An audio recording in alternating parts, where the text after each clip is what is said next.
तो मैं जो बोलने वाला हूँ वो बचपन पे है, तो बस कोशिश रहेगी कि आपको आपका बचपन याद दिला सकूं। जवानी महंगी और बचपन सस्ता था। गौर फरमाइएगा, जवानी महंगी और बचपन सस्ता था, पर कुछ भी कहो जिम्मेदारियों से हल्का तो बचता था। शुक्रिया शुक्रिया। तो ये दूसरा है कि ये उस वक्त की बात है, ये उस वक्त की बात है जब बड़े होना चाहते थे, घुटनों के बल चलते थे पर खड़े होना चाहते थे,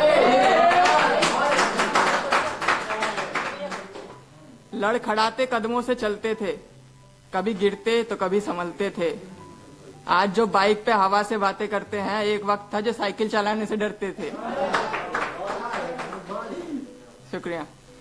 सच बोलते थे क्योंकि झूठ बोलना सीखा नहीं था, सच बोलते थे क्योंकि झूठ बोलना सीखा नहीं था। आज की तरह ज़मीर हमारा बिका नहीं था। बचपन से ही शुरू मेरी हिफाजत हो गई थी, बचपन से ही शुरू मेरी हिफाजत हो गई थी, क्योंकि चाहे छत पे सोऊं या जमीन पे, इन आंखों को बिस्तर पे खुलने की आदत हो गई थी। शुक्रिया। उस वक्त खेलने का जुनून था, बचपन में एक सुकून था। उस वक्त खेलने का जुनून था, बचपन में एक सुकून था, और दिल ख्वाहिशों का एक बलून था। ख्वाहिशें भी कुछ बड़ी ना थी, क्योंकि जिम्मेदारियां सर पर पड़ी ना थी। कागज की कश्ती को पानी पे चलाते थे, सबको याद होगा, कागज की कश्ती को पानी पे चलाते थे। वो बचपन की बारिश अब भी याद है, जब छत पे भरे पानी में हाथ पैर हिलाते थे। कितने नादान थे जो बड़े होना चाहते थे, घुटनों पे चलते थे पर खड़े होना चाहते थे।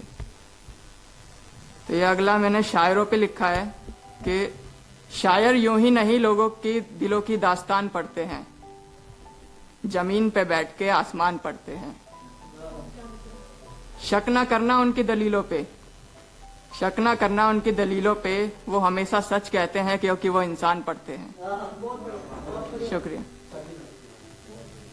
तो अगला सुनिए कि किसी की कामयाबी के पीछे की शुरुआत देखनी चाहिए, किसी की कामयाबी के पीछे की शुरुआत देखनी चाहिए, खिली हुई धूप के पीछे की बरसात देखनी चाहिए, और किसी और को बताने से पहले उसकी औकात, एक बार खुद की औकात देखनी चाहिए।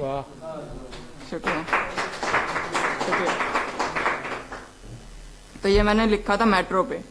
तो जब लॉकडाउन था, मेट्रो बंद थी, तो मेट्रो क्या सोच रही होगी उस पे, तो उस पे लिखा है कि मेट्रो ये सोच रही है कि जहां सस्ती थी महफिल कभी, जहां सस्ती थी महफिल कभी, आज वहां सन्नाटा पसरा है।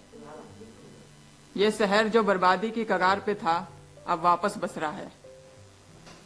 तरस गई हूं उन कदमों के इंतजार में जो कभी मुझ पे चला करते थे।